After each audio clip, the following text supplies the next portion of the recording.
Right, we are live again after the first T20I between India and Australia. Shortly after the World Cup, few days after the World Cup, Indian team is back on the field. Osama, are you over the heartbreak of India losing? Absolutely not. Absolutely not. And this one victory is not going to change anything, Rika. And you also know it. I also know it. The entire country knows it because it is going to take a lot of time to get over that heartbreak that happened in the final of the ODI World Cup. But the good thing is, the interesting thing is that. You saw the likes of a lot of these young players who basically were given the chance in this particular series in that first match, and when the going got tough, these young players, they stood up and said, "Look, I'm going to take charge, and I'm going to make Yeah, sure that we do what we are supposed to do." let's start with Mukesh Kumar. Indian Yeah, bowler. The Australians looked set to score about 220 to 30 runs, but then he comes in, bowls that final over, which he did 5 runs. He doesn't look like one T20 bowler, unglamorous, but he's there delivering the goods for India. We've titled this live 11 matches to the World Cup. We'll talk a little bit about not pressure building towards the T20 World Cup because there's IPL in the middle, but the personal that we are looking at. Mukesh, do you see one of them as in the starting lineup when we are thinking of a team for the T20 World Cup next year? absolutely. Rika, the thing is, when you look at India's bowling at this point of time, you have the likes of Jasprit Bumrah, you have the likes of Mohammad Siraj and Mohammad Shami. And apart from these three bowlers, are absolutely top class, world class bowlers who have been delivering the goods for India. When you look beyond them, you see a sense of there is a sense of void when it comes to pace bowling for India, and it's important that people like Mukesh and Arshdeep and all these, But yeah, with the and Prasidh Krishna, all tension these, about talking about pace bowlers, I don't see Jasprit Bumrah or Mohammad Shami playing the T20 World Cup, and the reason being, yeah, they have come, particularly Jasprit Bumrah has come off injury, and the Indian cricket team, the Indian team management will love to preserve him for yeah. the World Test Championship duties, for even ODI cricket. I am not too sure going forward how much of T20 cricket Jasprit Bumrah will be playing, given that there are many T20 matches, including the IPL. So I don't see Yeah. anyone,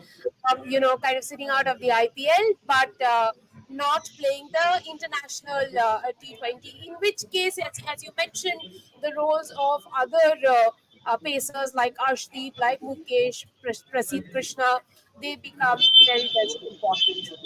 Yeah, it is. It does become very, very important. And like you mentioned, the team management will obviously look at these bowlers, Jasprit Bumrah and Shami, and try and preserve them for the next year's World Cup. But obviously, there is going to be the IPL in between, and obviously, these players are a very, very integral part of their own franchises. So obviously, they are going to be playing a lot of T20 cricket. But at the same time, uh, I I personally feel that you need to give chances to somebody like a Mukesh or Arshdeep or Prasidh Krishna during this period, because only 11 T20 internationals between now and the T20 World Cup. So obviously you need to have that backup, and you need to have everyone ready at the same level that, say, Jasprit Bumrah or Shami or Siraj are. So even if you're looking for other options, and even if somebody is not available for whatever reasons,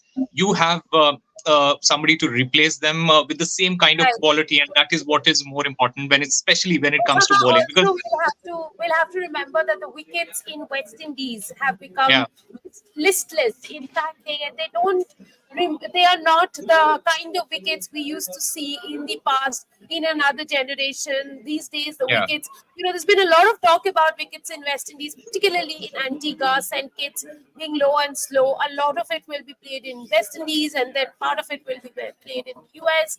So US. we will have to encounter different conditions, different pitches.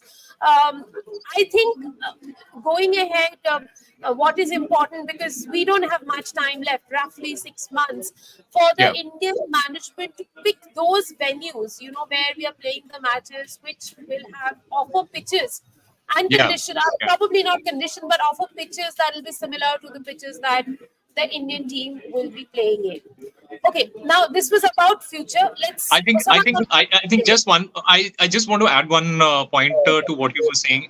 The fact that these pitches it says a lot about West Indies cricket also, because uh, when you see their history and the history of fast bowling and pace bowling, from there to come down to this, I think that's also a downgrade for that level. But it also means that, like you were mentioning, that all the teams, every team will be looking at this situation and all these situation, and try and mold themselves and prepare themselves for certain kind of wickets. And India also would be looking at it, and I hope that India plays on similar kind of wickets during this period till the T20 World Cup, so that they can prepare themselves better in those conditions.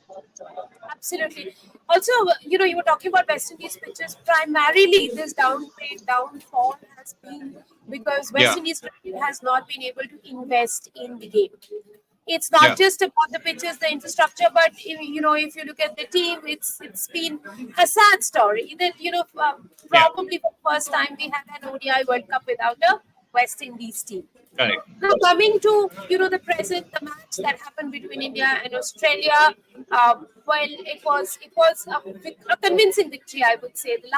In the last ball, we needed one run. It was Except for the last over, Rika, because we were getting heart attacks while watching that match.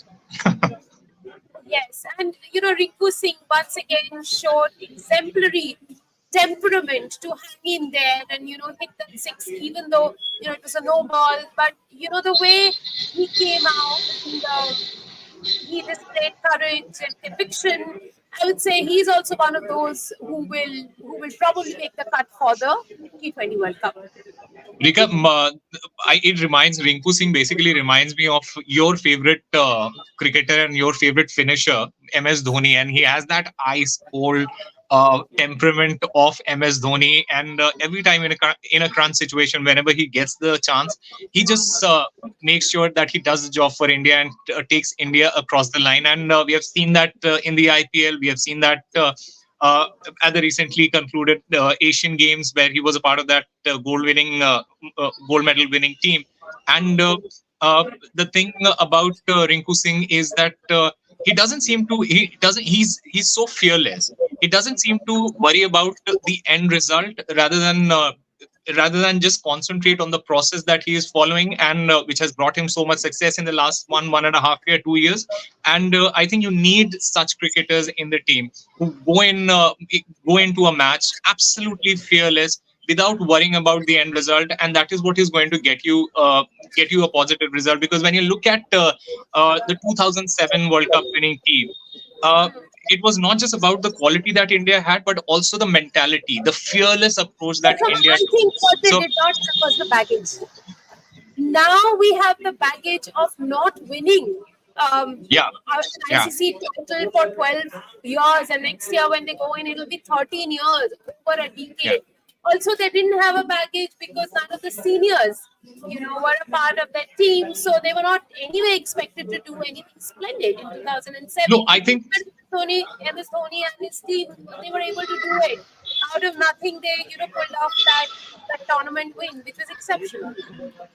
I think what I personally feel is that India and Indian players will always have that pressure and that baggage whenever they go into any tournament. And I'm talking about the 2007 World Cup also is the reason, because we did not win the 2003 finals. We were absolutely demolished in the 2007 ODI World Cup, and we have been chasing the World Cup for such a long time.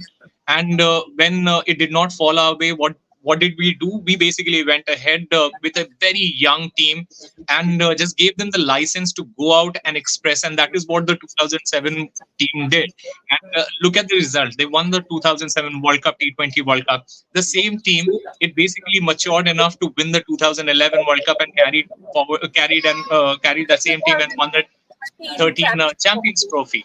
And once cricket changed after 2015, and the way cricket was being played after that 2015 World Cup, we did not really adapt to that change. We did not really change our cricket accordingly, and that is the reason where we basically lagged. And one very interesting thing that happened last year in the T20 World Cup was the fact that India were criticized for not having an ultra aggressive approach when it comes to T20 cricket. We were not playing fearless cricket.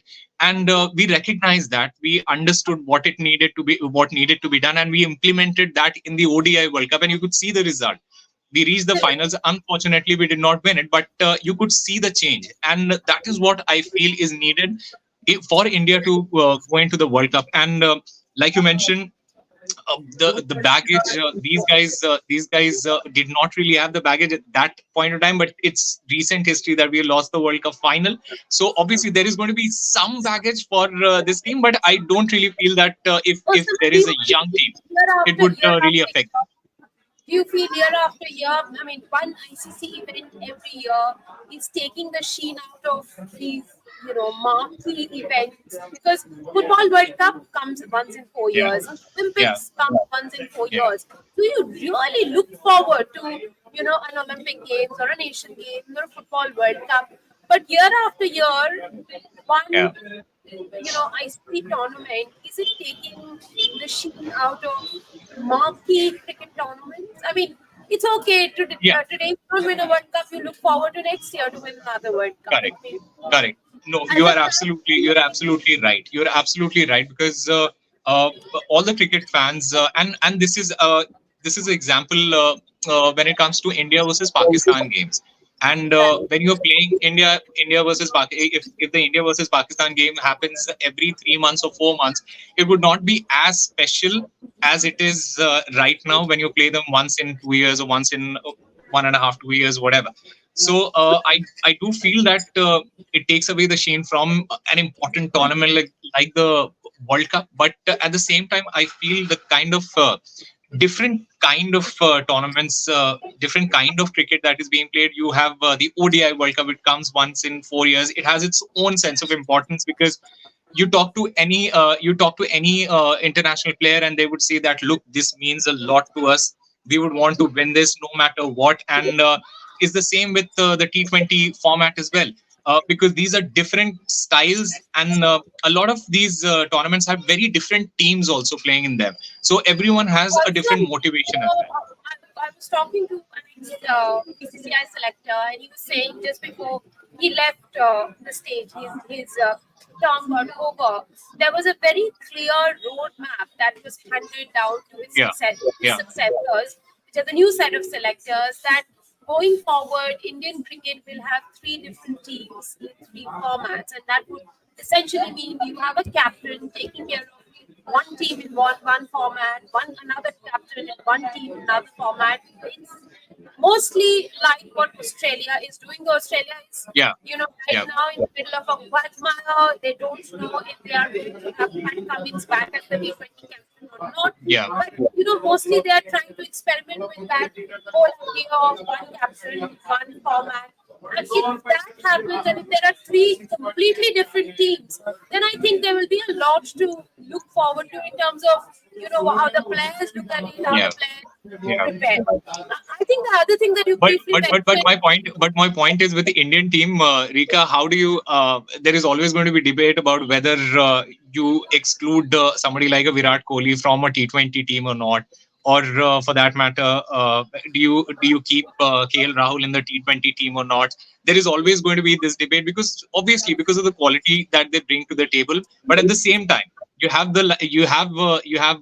same you have the replacements for those players who are doing extremely well. And I personally feel that India should invest in a new team in for the T20 format, so that you do have different set of players playing different formats, so that there is a sense of consistency also. And also there is a sense of motivation also, that look, this is our format, this is where we are, and this is where we have to give our absolute best. Osama, let me make it clear that there's no question of dropping or sidelining Virat Kohli. Virat Kohli is not going to play the next T20 World Cup. Rohit Sharma is not playing the next T20 World Cup. I Yeah, cannot guarantee, the way I can guarantee about these two, I cannot guarantee about Jasprit Bumrah, because Jasprit Bumrah yeah, is younger. But I can again guarantee about Mohammad Shami. Mohammad Shami is not playing your next T20 World Cup. So there is nothing such as sidelining them or keeping them aside. I don't think we have a debate on that. The thing okay, is how they go beyond these experienced players and build a team. Is inexperience the recipe or the masala that we need to win a World Cup? Is something that the selectors have to question themselves. So, what is the right mix? What is the ingredient you throw in to win a World Cup? The selectors really have to see, and whether inexperience will be a key factor to it is something that needs to be looked into, because we know what inexperience did to us in 2007. So, if we yeah, kind of pick up on that template, though I would say that's a big gamble. But at some point, you have to look beyond experienced players. Virat Kohli, having done what he's done, 80 international hundreds, he may go on to have 100 hundreds if he yeah, preserves himself, probably plays just Test cricket and ODI cricket. And correct, whether, yeah, the selectors give him that kind of a leeway, give him that opportunity, is something that we'll have to see. And it'll essentially, winning a World Cup now will hinge on a lot of critical factors, including how you lay a roadmap, how you plan to accelerate each yeah. individual players. Yeah, absolutely. You're talking about ingredients. I think India has the right kind of ingredients. We can complete a dish, and the only thing that is missing is the tadka, and that is what has basically been missing for the last You, 10, you 12 years. actually briefly spoke about a finishing role to a wicketkeeper. There's one boy I have my eyes on, and I would like to see how he performs. That is Jitesh Sharma. He's Yes. performed well Yeah. in the IPL. Let's see how he is able to do for India as well. I mean, whether he is able to pull up and live up to that reputation of a finisher wicketkeeper, that will be an interesting role, And an he'll interesting. always have competition. The thing is, he'll always have competition. You'll have the likes of Ishan Kishan, who can play the same role. You right now have somebody like Rinku Singh and Tilak Verma in that same I situation. think So Tilak obviously Verma is not in it's a good thing that for him. competition. Tilak Verma is a little ahead of this competition, but definitely the other three that you spoke about, they are in Yeah, the same bracket. yeah, yeah, Osama, so we started speaking about 11 matches to the World Cup, what the team should be. Perhaps we have thrown in some, ideas to our viewers as to what it could be. Number one, I think, to sum it up, whether inexperience could be given more value over experience. Number two, who are the pace bowlers who we could look at, the finishers we could look at. Obviously, this is an evolving process.